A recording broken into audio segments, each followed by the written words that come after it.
समय में मेरा बुद्धि भ्रष्ट था, नहीं तो मेरे परिवार की तरफ से।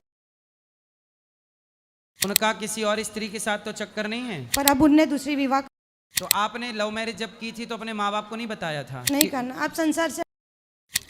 जय जगन्नाथ। राधे जय राधे। जगन्नाथ। महाराज जी, मैंने मतलब कल आपसे मेरी मुलाकात हुई थी, तो मुझे राय दीजिए मैं क्या करूं। क्या बताइए? गुरुकुल के लिए एडमिशन का जो बात किया क्या था। है, आपके पति कहाँ हैं? वो यूपी में है, लखनऊ। तो आपका क्या हुआ, पति के साथ क्यों नहीं रहते आप?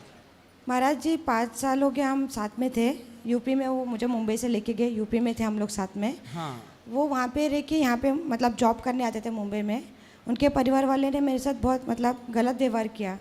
मैं ये नहीं बोलती महाराज कि हर जगह मैं सही थी, थोड़ी बहुत जगह मेरी भी गलती थी, पर मैं हर बार परिवार को लेके चली हूँ। पर भेदभाव में ऐसा हुआ कि वो छोड़ के चले गए मुझे, और तो मैंने आपका विवाह किसने कराया था? महाराज, गलती सब जगह मेरी है, मैंने अपने मन से विवाह किया था। आपकी पसंद से विवाह किया? हाँ महाराज। लव मैरिज किया? Yes marriage. तो लव मैरिज कितने साल चली? 5-6 साल। 6 साल बाद 6 साल में 2 बच्चे हो गए आपके? हाँ महाराज। तो फिर 2 बच्चे होने के बाद लव मैरिज का क्या हुआ? कहाँ गए पति? क्या हो गया पति को?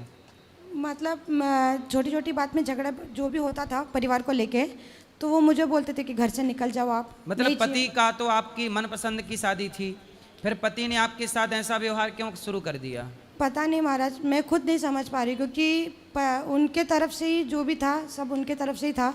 मैं तो बाद में उनके साथ जुड़ी, बाद में अचानक से ऐसा क्या हुआ मैं भी आज तो क्या उनका किसी और स्त्री के साथ तो चक्कर नहीं है? मैं जहाँ तक का जानती थी तभी नहीं था, पर अब उनने दूसरी विवाह कर लिया, पर डिवोर्स अभी तक नहीं मिला है। तो डिवोर्स किसके साथ? आपके साथ? हाँ, मेरे साथ डिवोर्स नहीं करके उनने दूसरी शादी कर ली है। तो देखो, प्यार आपसे किया और शादी किसी और से कर ली, आपसे भी शादी कर ली। महाराज, वही तो दुविधा है कि पूरा संसार छूट गया मेरा, और वो तो देखो, आपने जो लव मैरिज की तो आपने पहचान नहीं पाई कि ये प्यार नहीं करता, आपसे केवल आपका शोषण करना था उसे। नहीं महाराज, ऐसा हुआ कि बोलते मतलब उस समय में मेरा बुद्धि भ्रष्ट था, नहीं तो मेरे परिवार की तरफ से जो ज्ञान मिला था मुझे वो लाइन पे जाना नहीं था। तो आपके परिवार के ने समझाया था आपको कि बेटा लव मैरिज मत करो? बहुत समझाया था महाराज। देखो, लड़कियों को समझाया जाता है, लेकिन उस समय जब लव मैरिज का भूत चढ़ता है तो बुद्धि भ्रष्ट हो जाती है। महाराज, मैं इतना बोलूँगी कि संसार में करना है करो, बिना माँ बाप के विरुद्ध किधर मत जाओ। माँ बाप की मर्जी के बिना कहीं नहीं जाना चाहिए। नहीं महाराज, चाहे वो इंसान कितना भी अच्छा हो, माँ बाप जब तक ना साथ दे, हाथ ना छोड़ माँ बाप का, पूरी दुनिया छूट जाती है महाराज उसके बाद। सही है।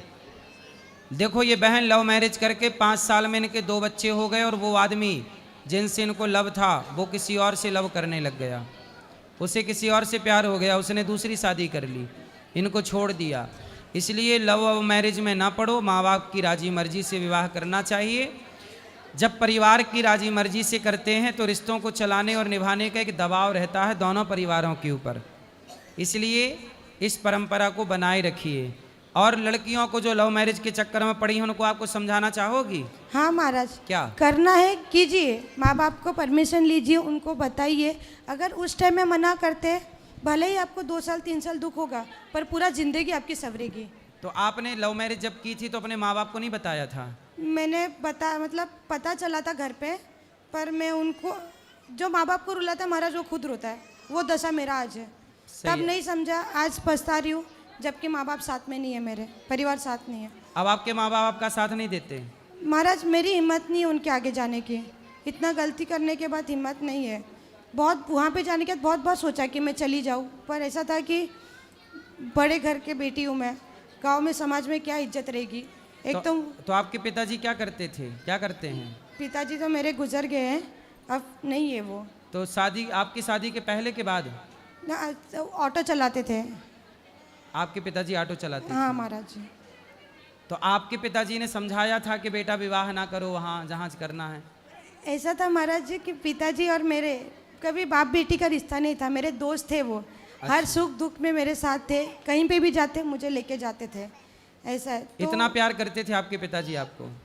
ऐसा था कि रात को उनके हाथ का निवाला खाए बिना सोती नहीं थी, भले ही सो जाओ वो फिर भी आपने अपने पिता को धोखा दे दिया। आज उसका ही परिणाम है, हम अकेले, आज उसी का परिणाम है महाराज कि मैं अकेली हूँ। तो इतना प्यार देने के बाद भी आप लोग क्यों धोखा दे देते हैं अपने माँ बाप को? महाराज, वही तो सबको बोलना चाहती हूँ कि गलत मत करो, भले ही रो लो 2-3 साल, पर जिंदगी ना रो, ना बाप बाप को रुलाओ। सारा बाद में मिल जाता पर सम्मान नहीं मिलता है महाराज। सही है। इसके लिए पर महाराज अब जो मेरी परिस्थिति है वो मेरे से नहीं संभाला जा तो रहा। आपकी माँ कहाँ है? वो रहते मुंबई में ही रहते हो सब। तो माँ से बात नहीं होती आपकी? मैं नहीं करती महाराज, मैं नहीं जाती उनके पास, मैं नहीं करती और हूँ। आपके भाई? भाई भी है मेरे, एक भाई है, एक बड़ी बहन है। उनका किसका भी विवाह नहीं हुआ था, मैंने शादी कर ली थी। तो अभी हम ठहरे ब्राह्मण करके, तो गांव में समाज में तो सब आपने जगह जिनसे विवाह किया था वो प्रेमी वो भी ब्राह्मण था, कोई और था? मैंने जात पात नहीं देखा था महाराज, तो वो तो नीची जाति के ही है वो। नहीं, नीची ऊंची जाति तो नहीं, लेकिन मैंने नहीं ब्राह्मण का देखा। ब्राह्मण में ही विवाह करना चाहिए। नीच ऊंच ना होता है, नीच नहीं बोलना चाहिए किसी को, नीची ऊंची नहीं होती, जातियां होती हैं बस। वही तो कि जाति उनकी अलग थी, मेरी जाति अलग थी, पर जी। मैंने वो सब नहीं देख के विश्वास करके कर लिया था। पंडित था।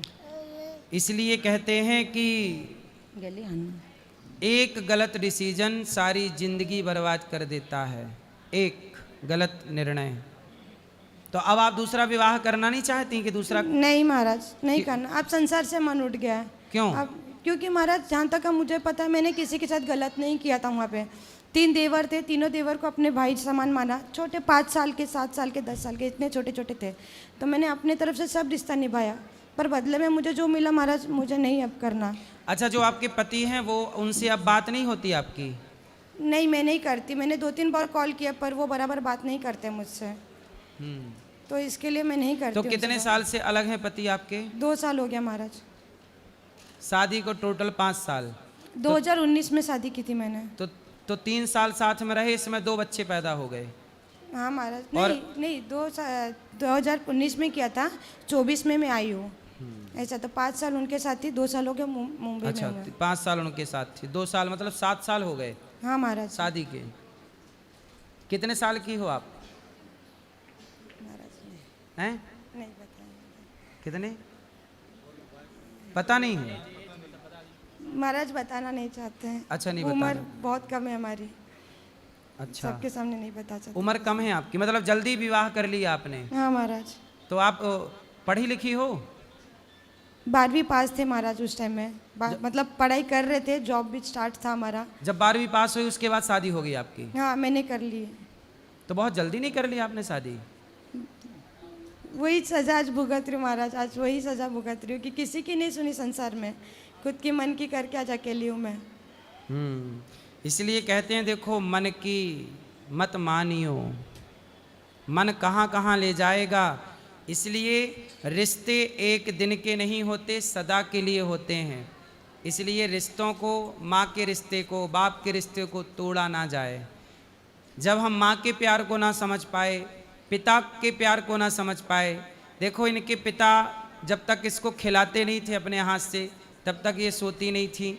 इतना प्यार था इनके पिता का इनसे, लेकिन अब वो जब ये भागी होंगी अपने पिता को छोड़कर किसी आदमी के संग, लव मैरिज किया होगा, सोचिए तब वो बाप कितना रोया होगा अपनी बेटी के लिए। महाराज जी, उस दिन से मेरे पिताजी बीमार हो गए, और इतना तो कि उनको जाते समय भी नहीं देख पाई मैं। वो मेरे वजह से, मेरे जाने के दुख के कारण उनकी बीमारी, डायबिटीज पेशेंट थे, वो हाई लो हो गया, उन्हें खाना बराबर नहीं खाया, उनके वजह से मैं तो बोलती हूँ कि मेरे वजह से मेरे पिताजी को मैंने खोया। सही चाहे है, वो डिप्रेशन कोई में भी- चले गए ना, वो डिप्रेशन में चले गए। रिपोर्ट कुछ भी बोले महाराज, पर जो बात मुझे लगी मैंने वो बताया। सही है, आपके कारण ही वो पिताजी बेचारे डिप्रेशन में चले गए हों। जिससे प्रेम करते हैं ना, जब वो धोखा देता है तो बहुत कष्ट होता है।